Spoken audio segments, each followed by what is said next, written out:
Central America, home of the ancient Maya, Belize, Mexico, Guatemala, El Salvador, and Honduras. Through 5 nations over 3 weeks, covering 2,000 kilometers, 20 teams volunteer to endure Camel Trophy Mundo Maya 95.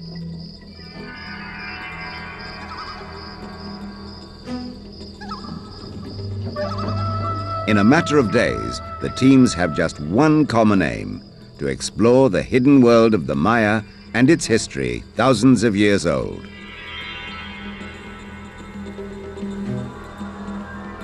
Central America is as deadly as it is daunting. A place where man is not top of the food chain, where the rainforests and rivers are alive with the most striking and the most frightening. If the snakes don't get you, the spiders or the crocodiles might.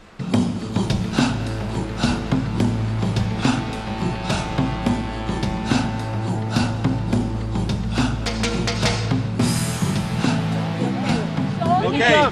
1 million men and women applied for Camel Trophy Mundo Maya 95. 1 million from 20 countries. From Asia, from Africa, from Europe, and the Americas. Come on. 1 million applicants, 40 places. The selection process in Turkey for the final 80 hopefuls was tough. For every 2 candidates, there was only 1 place. Each test of stamina, each test of driving skill, and each test of leadership could win or lose a place in Belize.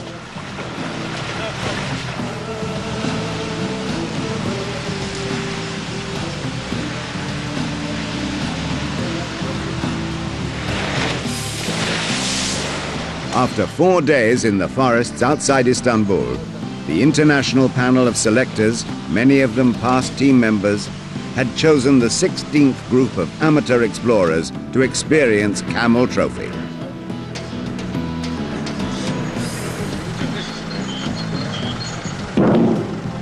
Never before had so many been given the opportunity of a lifetime to experience Camel Trophy. 40 men and women whose dream it was to be aboard the plane when the teams arrived in Belize.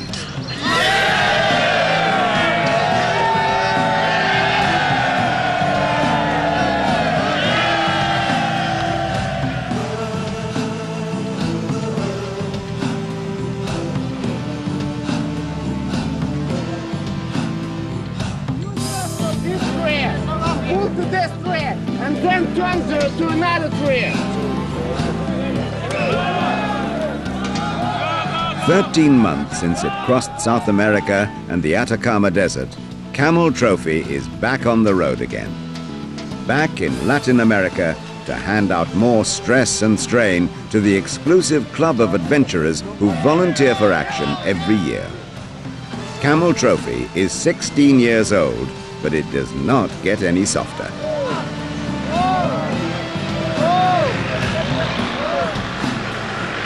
Belize is the kingpin of Camel Trophy Mundo Maya. The start and the finish, the headquarters and the nerve center. Caribbean by nature, Central American only by geography. Mayan, then pirate. British, now Belizean. A steamy melting pot, host to the ultimate adventure. Out of the jungle, in the awesome arena of the Mayan city at Lamanai, the sound of drums of Mayan ancestors and the lights on the Jaguar temple welcome the teams and guests to the start of the world's toughest adventure. For a moment, the sounds of the forest fall silent.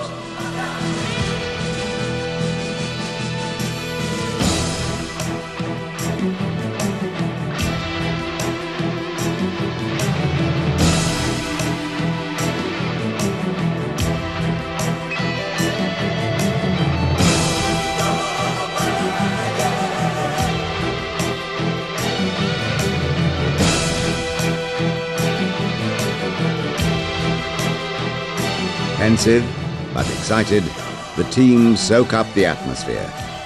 At dawn, the drama switches from the stage to the special tasks, and they will be the cast, not the audience. Camel Trophy means for Mundo Maya probably the greatest event. Camel Trophy Mundo Maya will position the Mundo Maya territory as a destination of magic, of exotic adventure, of real history and profound culture.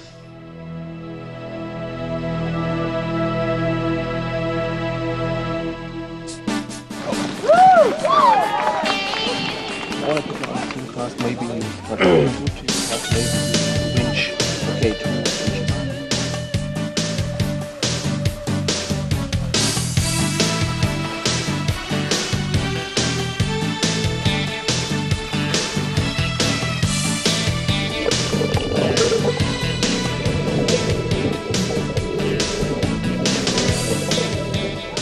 It is 48 degrees in the shade. The teams have only been in Belize for 2 days. Now the pain begins. 30 hours of non-stop competitive special tasks to hit them hard. My first impression would definitely be the heat. I mean, I expected it to be warm, but I mean, coming from a Nordic country like Denmark, this is really hot. So my first impression would be the heat. I think the physical conditions will be very tough on you. The sun will be there, and you really have to prepare yourself. Drink a lot of water. Economize with your power. Don't speed it up like in the first hour or so. So I think physics will be extremely hard tomorrow morning.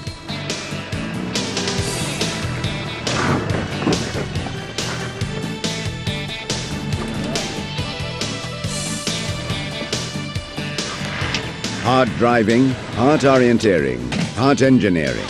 Lamanai Lift is one of the never-ending series of tasks designed to push the teams to their limits. The teams have just a day and a half to make the grade. And when night falls, the going gets even tougher.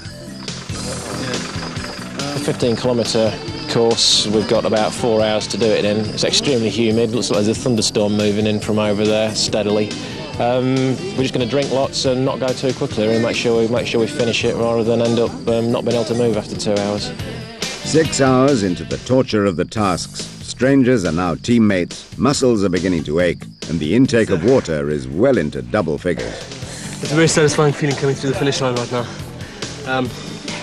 Paul and myself pushed it to the limits now, and I think we did pretty well.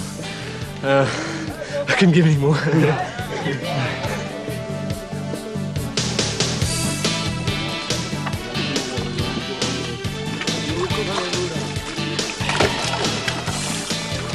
No, I didn't get it right, mate, did I?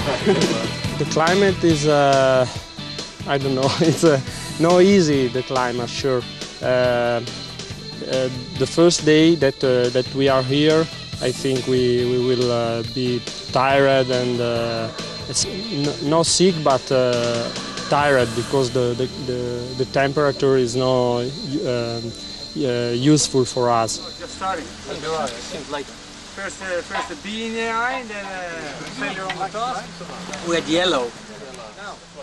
The first casualty of the event is Italian dentist Stefano Bianconi. He collapses with heat exhaustion. He's a dentist. Can you make a fish for me?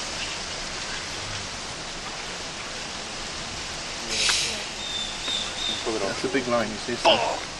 Doctors Mike Irani and Rick Albertine are quickly on the scene. The day before, Bianconi became a father for the first time. Heat and exertion. He had 3 tough ones. You know, this morning he was doing the Lamanai cross as well as the paddling just now and paddling in the morning.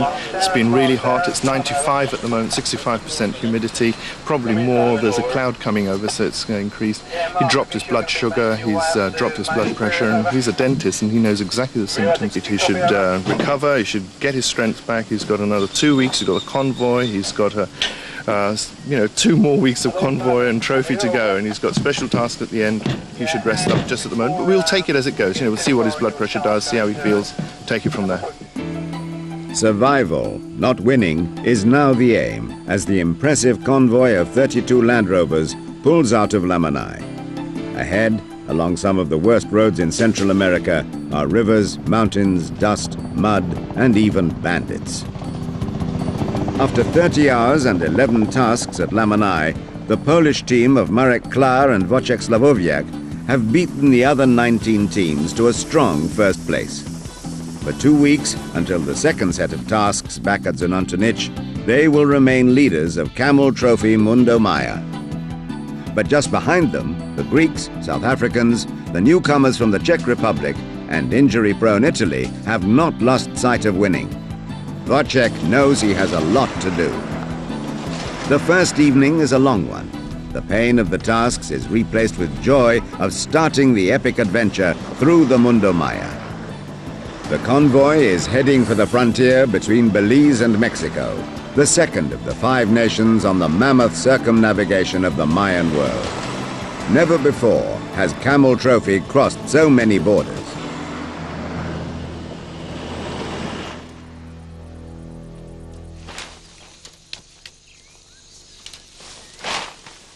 Camp is at nightfall. In gaps between the vehicles, on ruts made by logging trucks, bed is the jungle floor. It is a haven for insects, and the insects are hungry. It is a nightmare for the participants. The main problem has been the heat. Not so much the heat, but the humidity. There's a very high percentage of humidity. So we're always sweating. However much water we pour on ourselves, we don't cool down. It's given us a really bad time, and plus the fact that the insects, as you can see, they've taken a liking for my sweet blood. They don't give me a break. I'm better on over from head to toes. But apart from that, those are the 2 main things, heat and insects. Dawn, the next day, is at 5 o'clock. The teams have already been up an hour preparing for an historic 10-kilometer march through the jungle. A faint path is their only savior from getting lost. But still, a group takes a wrong turn and spends 2 hours disorientated under the forest canopy. The teams are trekking to work on an uncharted Mayan city to help a team of international archaeologists work for 2 days and a night to uncover the secrets of a millennium. It was nice this morning to actually get in convoy in daylight. Granted, yesterday when we finally took off, that was it was fabulous. I think everybody wanted to just get on the road and let's start. As we go along, I think we'll be able to see and to be able to work with one another. Again, that's what Camel Trophy is all about.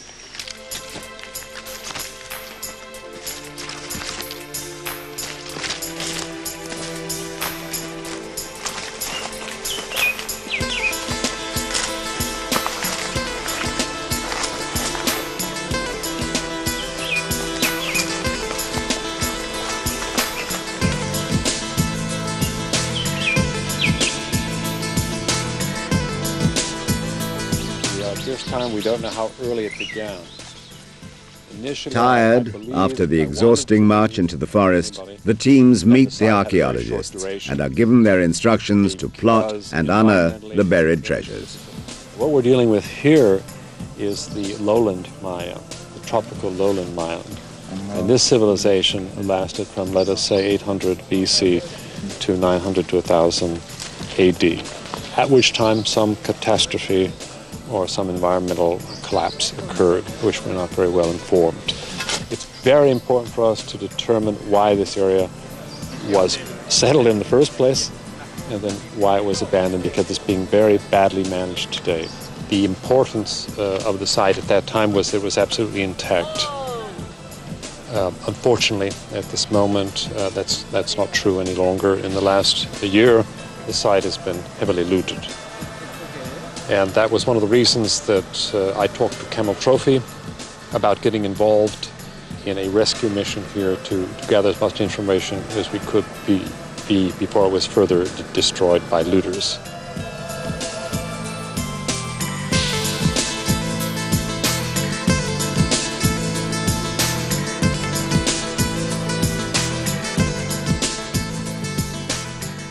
Because of Camel Trophy's efforts, the survey and such, we've learned sites much larger than we expected. The settlement is much wider than we expected. And of course, this location is one of the places that we found with the survey effort. And with the excavations, in addition to this late Classic period, we know from last night's excavations that occupation here begins at least by 300 BC in the late pre-Classic. Last night we were digging near the temple A, and it was very interesting because we make a hole of 1 meter square, and we were digging and finding pieces of soppers and all the things, no? Plates, very nice. Some with pictures, and you know, it was exciting to find things that it's 600 years that they were there.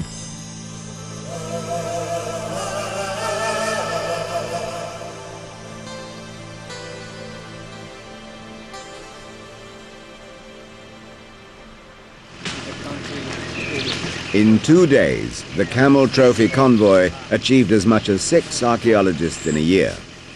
Finding rare pottery and the site of the city's main plaza gave the teams a unique insight into the hidden Maya world.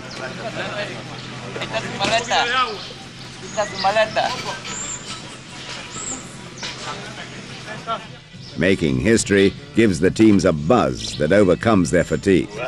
As a result of their work, the city might now become a protected area, squeezed between Mexico and Guatemala.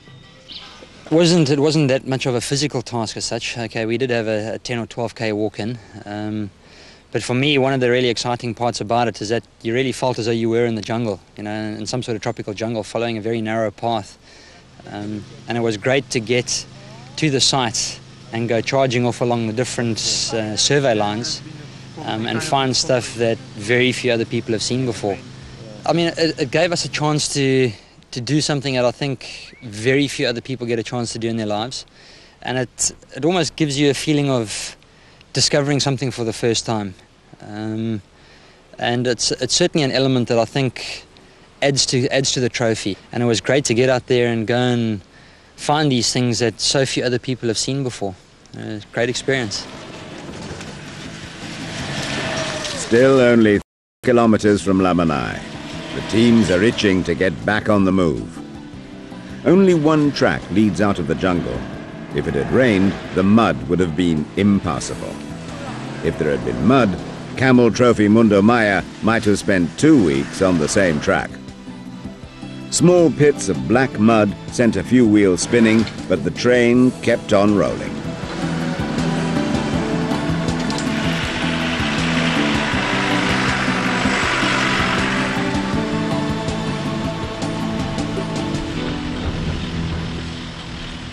By nightfall, the teams have an appointment with Lake Petanitza, last stronghold of the Maya, the first bath in a week, and site for a giant group challenge in the morning. On the banks of the lake, the teams make the best camp of the expedition. In a cattle field, the discoveries form like a wagon train, keeping out intruders. But here, there are no intruders. The only company for miles is an army of hungry ticks, living in the grass, and a lake full of fish 100 meters away.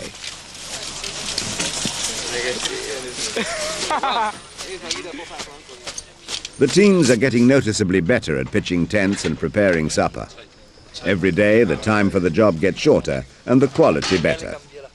Teams from countries close to the Mediterranean make the most lavish dinners. The Northern Europeans, the worst.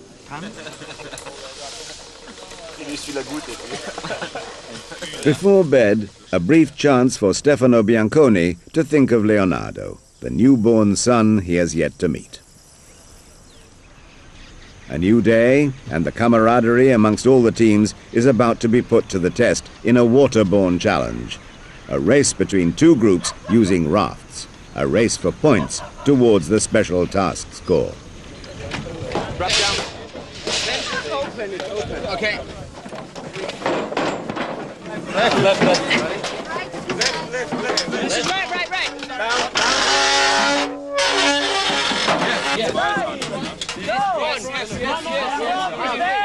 The teams were divided in 2 groups, and we had to put all the cars over to the other side of the lake, and we could use those floating rafts we have to pump up.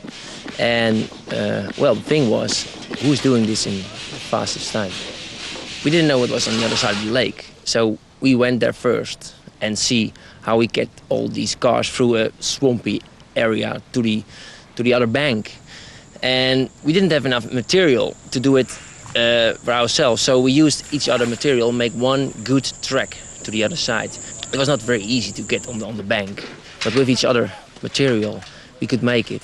And so we help each other, and it was just the speed of bringing the cars over who depends who was winning or not.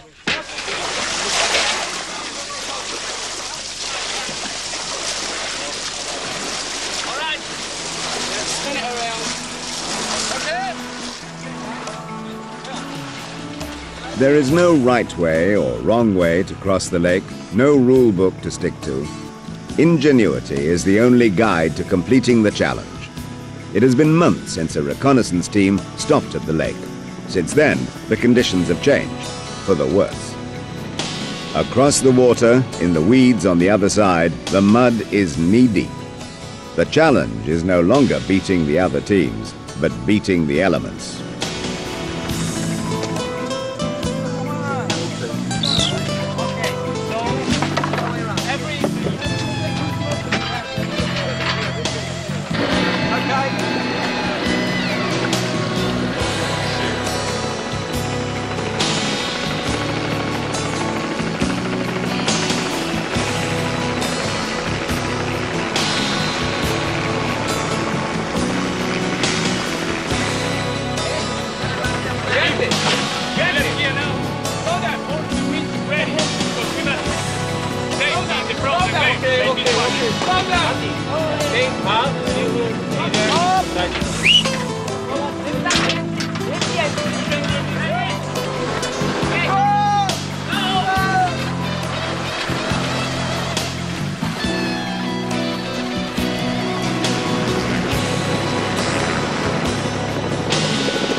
It was supposed to be a race, but we're working as just one big team because the conditions on this side of the shore are bad. There's too much mud, so we don't have enough materials to make 2 ramps. So we're working as one big team, and we're getting on fine.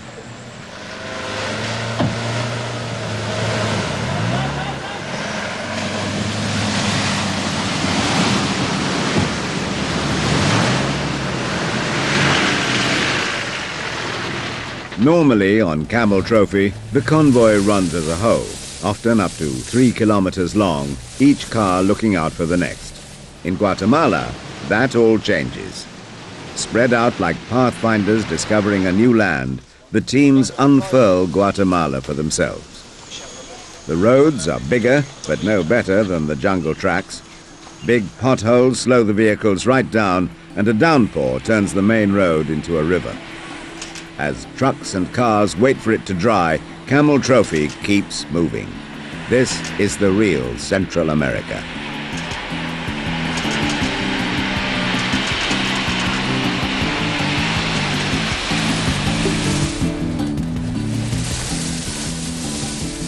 "750 kilometers separate the Petén and the Guatemalan border with El Salvador, where the convoy has plans to regroup. 750 kilometers in 2 days. Sleep is kept short. Up over the mountains of western Guatemala, where some of the world's best coffee is grown, the team see the country, warts and all. At the river Ostua, where Guatemala and El Salvador meet, the teams safely came together again. The Belgians had come close to crashing, but everyone else was safe. The dream of a final week waist-deep in mud looked to be coming true. But the reality of life on the road was a little more down to earth. A herd of cattle brought the convoy to a standstill. In El Salvador, the fourth of the Mundo Maya nations, Camel Trophy donated a cloud forest research station to the Monte Cristo National Park.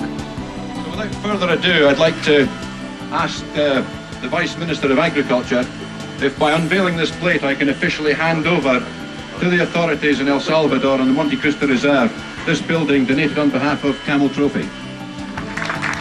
Monte Cristo is the latest in a long line of environmental projects the event has built or funded. The rains swelled the rivers on the border between El Salvador, Guatemala and Honduras, turning stream into torrent. Under the surface, huge boulders littered the riverbed. One wrong turn and a discovery could be left floundering in midstream. One at a time, following precisely in each other's wheel tracks, the convoy inched its way across the river. On the far bank, deep mud awaited the drivers. Two vehicles were already up to their axles. One narrow track was the only way out of the river and back onto dry land. In the heat, the roads into Honduras dried very quickly. By 8 o'clock in the morning, the thermometer in the vehicles was nudging 40 degrees. The shade from palm trees on the roadside did little to cool things down. The teams prayed for more rain.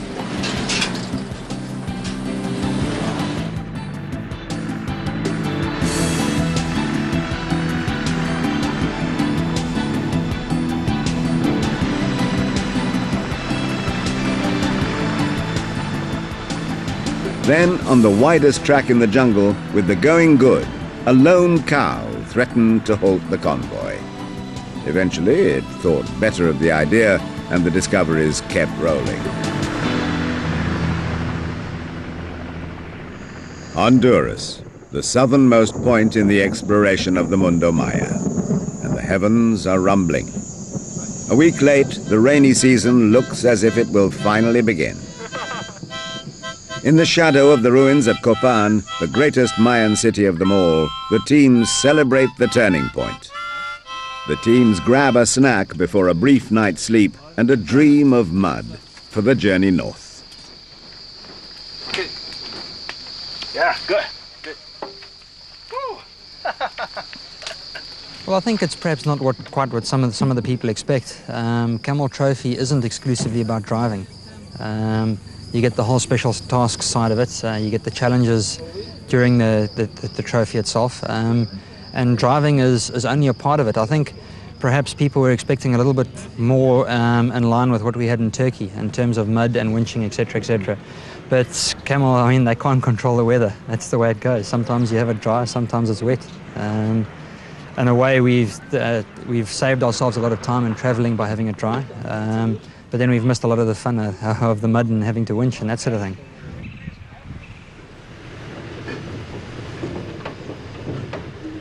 A railway bridge marks the border between Honduras and Guatemala. Its wooden deck is broken and is only a few inches wider than the vehicles. The drop into the river below is hundreds of feet. The bridge is an impressive structure, but nothing compared with the rock roadway the Spanish explorer Cortés built through Central America. 450 years old, parts of it still stand today, but the road goes almost nowhere. Nowhere except along the route of Camel Trophy.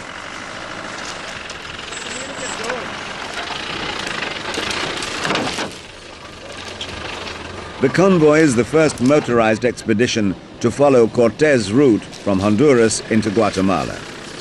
The locals take bets that it won't succeed.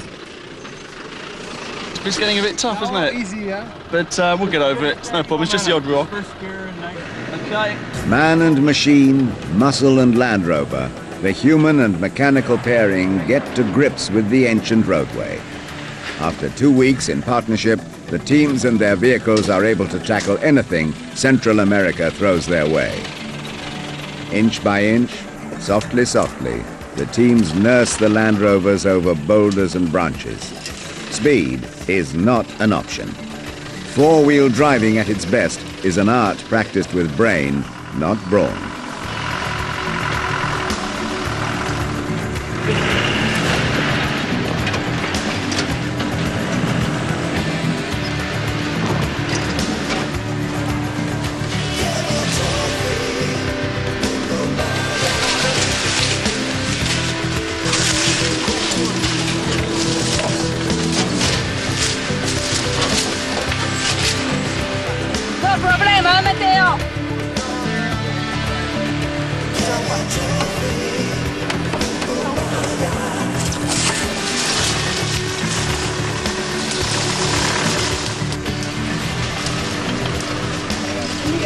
Okay.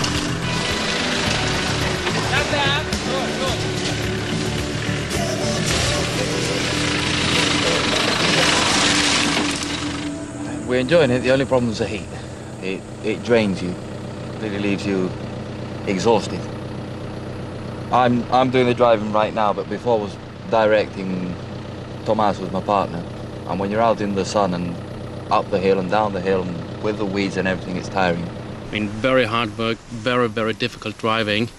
More or less, we had to dig our own roads here for the last, I would say, 2 kilometers. It's basically just a horse track, and we had to cut out the road ourselves, simply widening, find rocks to put into the tracks, and yeah, basically build a road. That's hard work. Gangs of team members gnaw away at the undergrowth and the deep ruts on Spanish Road, gradually clearing away along the historic trail. It takes an hour to edge forward 1 kilometer. Every hole has to be filled, every dead tree moved clear. The goal is to be free of the jungle by dusk. The team step up a gear. One rut is too deep to fill, too wide to bridge. The Israeli car is its first victim.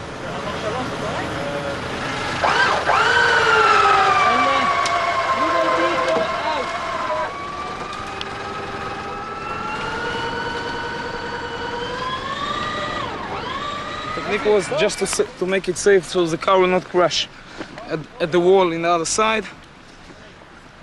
So one car will make the safety and one car pull it ahead. That's all. Even with the trail cleared, the jungle swallows cars and their drivers whole.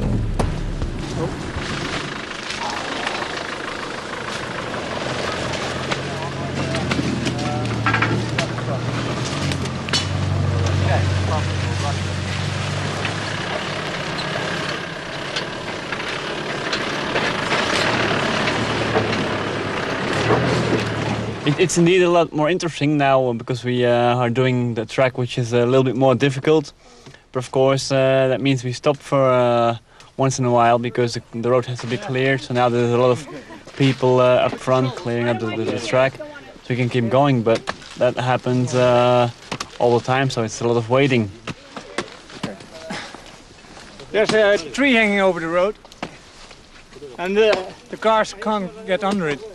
So we have to dig a hole which makes it deeper so that both the Discoveries and the Defenders, because they are slightly higher, can pass through. Discoveries can get through now, but Defenders not yet. Every lesson in four-wheel driving, every hour spent training for Camel Trophy, finally pays off. The teams are being pushed to their limits, the Discoveries to theirs. The odds for getting through are looking good. This is true Camel Trophy stuff. Absolutely. We've had a really tough day today, doing quite a lot of driving through really tight mountain tracks. At first the going was pretty easy, just very delicate driving, very soft touch driving. We've come through a path now that apparently was used by the conquistadors a couple of 100 years ago or something like this, and it hasn't been used since. So through erosion and trees falling down and just the natural process, this track has been absolute hell today. We've cleared it as best we can. It's still a very testing track for the vehicles coming through. A lot of vehicles have been damaged, but it's really gratifying work. It's really getting stuck into it and it's a lot of fun. It really is a lot of fun. Right. Under darkness, the teams conquer Spanish track. 12 hours it has taken to crawl 12 kilometers. Each meter won back from the jungle, each hole bridged by hand.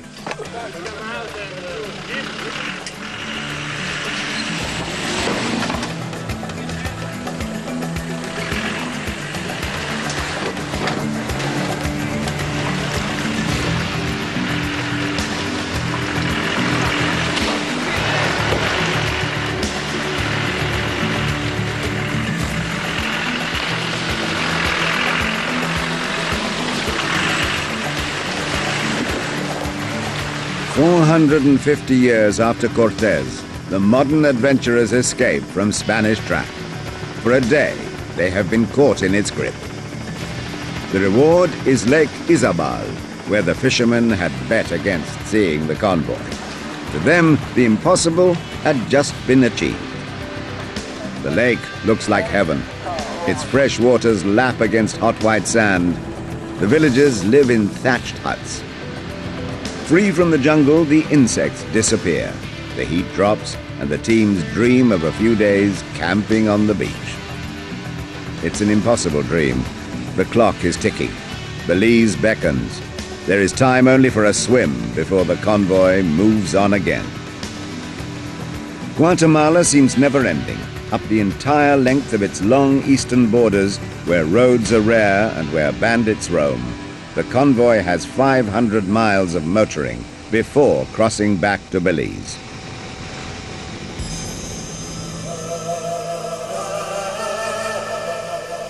On their own again for 2 days, the teams make a break for Belize. The road north takes the teams back into the Petun, but in the east, the Petun is mountainous, not a jungle. The teams use their GPS satellite navigation compasses to find the right way. Japan's Katsumi Murayama is the king of navigation. His job is to find the elusive mud everyone was craving. The sting in the tail. Good GPS and good map. We never lost the way. We reached here properly. The teams are given the mud they wanted. Deep in the jungle, just into Belize, the tracks turned to mire. We expected something like this all the time, but it was not raining, but now maybe it will be some mud and some winching and fighting with mud. We are looking forward for this.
In 3 weeks on the road, the teams have almost forgotten the living hell of the special tasks back at Lamanai. The highs and the lows of life on the road erase the memories of the competition. At Zonantonich, the most spectacular Mayan site in Belize, the reality of the final special tasks is about to come into focus, but not until after one more team challenge. We thought it was, it looked pretty easy. We didn't think it was going to cause too many problems, but it was a bit of a shock to the system when we actually got stuck into it. And it was really hard work, mainly due to the flow of the river, trying to walk over boulders, etc. It made it very difficult indeed. Basically, we had to build a raft, or we could, if we wanted to, build a raft and transport Land Rover's spare wheel to a vehicle, then travel further down the river with the raft that we made out of pelican cases and a sand ladder, and come back, pick the wheel up, and get back to the start-finish area. Absolutely simple, but pretty knackering as it turned out. 3 weeks on the road weakened the team's energy and resolve. The challenge in the river is a rude awakening. Each step an effort, each breath a pain. But points are at stake. 4 teams power through the pain barrier to reach the final race. The Brits and the Canary Islanders are caught in the fast-flowing current. In the end, it is the South Africans who pipped the French to the post. The challenge brings most teams closer together just in time for the final 9 special tasks. They have another 30 hours to better their scores from Lamanai. The only saving grace at Zonantonich is cooler weather. 10 seconds. A spring-like 37 degrees Celsius. Well, this task we're given a number of routes to drive of different or differing degrees of difficulty, each having a different point allocation. Some of them you can only drive through once, and there are 2 stones marking entry and exit points for each of the legs that you drive. The rule says that you can only drive each one once each way, and the one way you can only go down one way. So basically one person's got to run ahead with the map and navigate, and take the driver through the course as he sees best, to try and gain the maximum number of points. The tasks are harder and the determination stronger than at Lamanai. The teams have everything to gain and nothing to lose.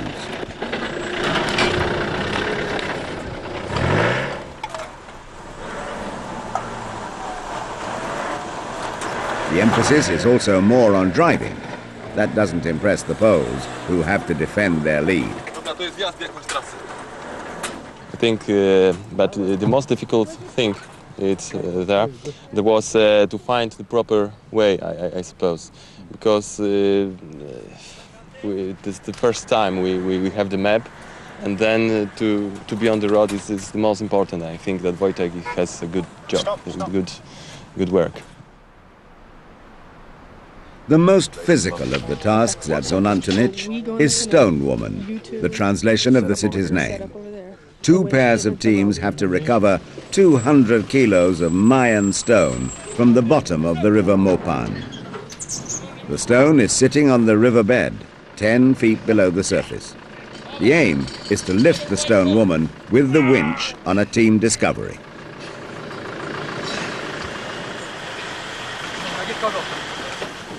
Each team has an idea of how the task should be done.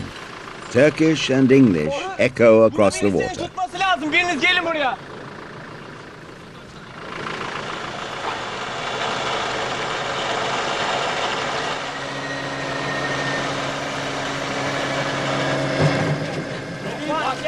Come on! Come on! Vamos! Vamos!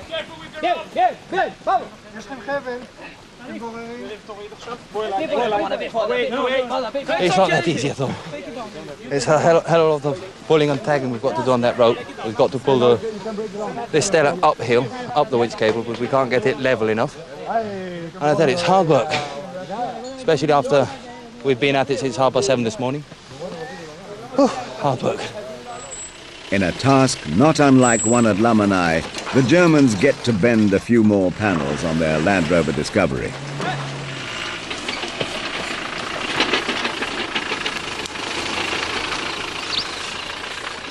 The teams demand the utmost from their vehicles.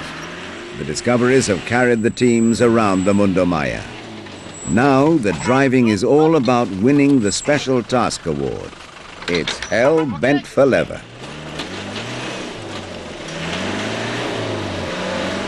3, 2, 1, go! The race at the top of the leaderboard is now between the South Africans, the Greeks, the Poles, and the Camel Trophy newcomers, the Czech Republic.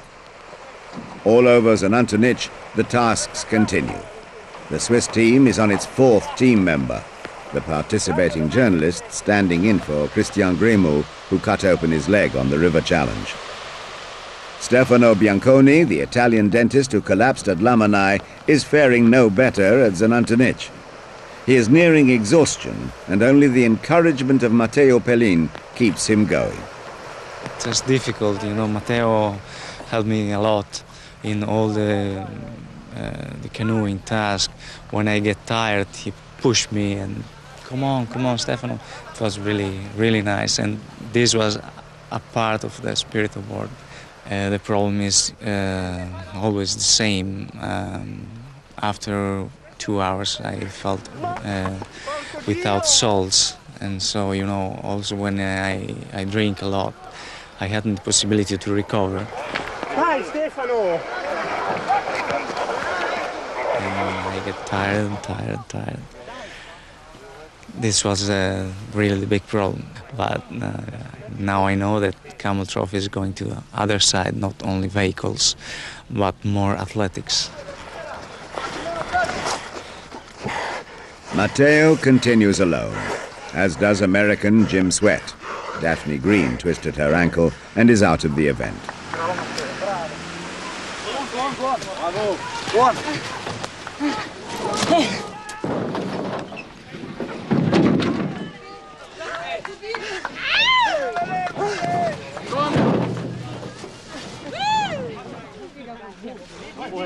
In the French camp, Lionel Latard also collapses. The heat is too much. After every task, almost every task, we are deadly tired. So if you are doing 30 hours, 7 times, deadly tired, it's not easy for your body and for everything. More water? It's really hard. I did many sports, but never, ever before I've been so many times so deadly tired in 2 days or in 1 day. By the time the finale gets underway, the competition is virtually over. In 2 groups, the teams have a chance to enjoy the challenge of pulling 2 disabled discoveries across the River Maupin. All they have is their own manpower. Missing from the finale is a deeply disappointed Daphne Green. This morning, it was clearly evident that there was just no way that I could use it. It's too swollen, it's too painful, there's ligament damage. It was incredibly difficult today to watch Jim perform all of the tasks. He performed 1 with Eric and then 2 by himself. I think for me at least the words helplessness and disappointment come to mind. It really was heartbreaking for me not to be able to communicate, and that's when I really realized how much Jim and I do communicate in a task, because I found myself sitting on the sidelines wanting to scream to him, "Jim, do this," but obviously you can't do that.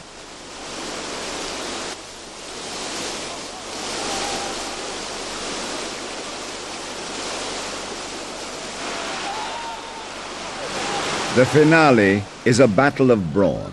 Only the strongest team will win. For the 4 countries still in with a chance of clinching the Special Task Award, being on the winning side is crucial. As chance would have it, 2 are on one team and 2 on the other. The first group have no trouble heaving their discovery over the rapids. The others are caught on a rock. Victory is floating away.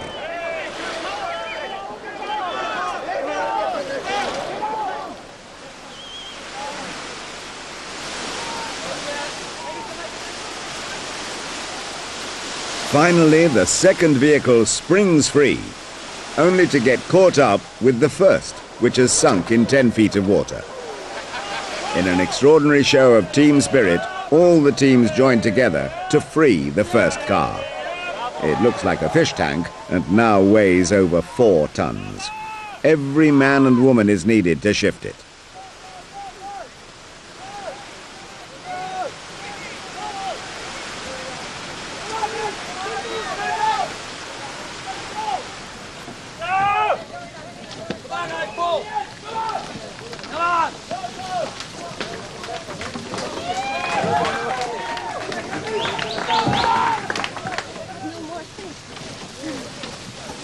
The leading team get their discovery to within inches of the finish line and leave it there, instead rushing back to help the other group dislodge their stricken discovery. They helped us. Let's help them. Let's go. Come on, let's get the other car. Come on, guys. Everybody worked together, even the 2 teams. One team suddenly stopped and helped out the other team to get the car out of the water because it was really hard pulling. So we all worked together very well. The cars went out quite fast. It was great. It was a great experience. All 40 people working together. It was good.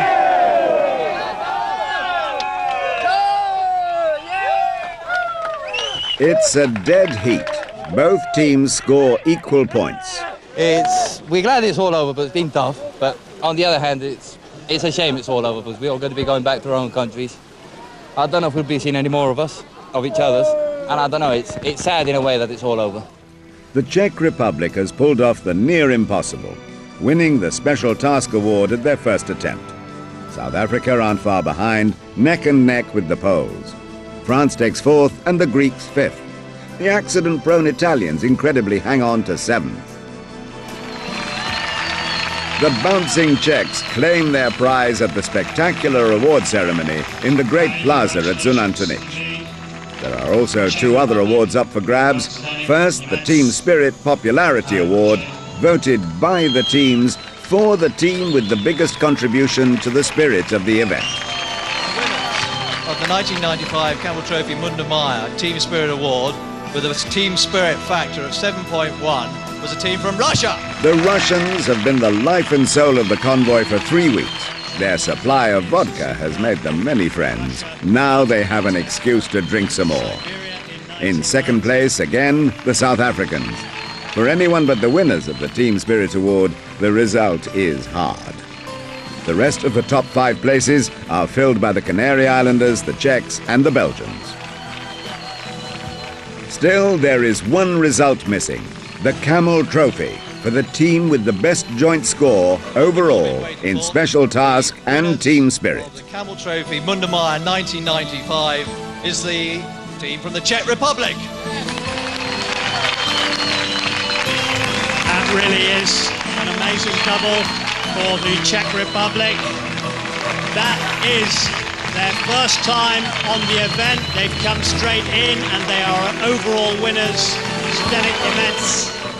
The Czechs are more surprised than anyone that they have won Camel Trophy Mundo Maya 95 at their first attempt. Never before has the competition been so tough. What's amazing, next year another million would-be adventurers will apply for more of the same, hoping to win, but happy just to take part. That's why this is a very, very big surprise for us. We've been maybe counting about the winning of prize in a special task, but not this one. My mother will be really happy, I think. And I can say that South Africa is a really very good team, and I like them very much. They are a very strong and very good team. I thought that they will be winners, but now I'm happy that we are.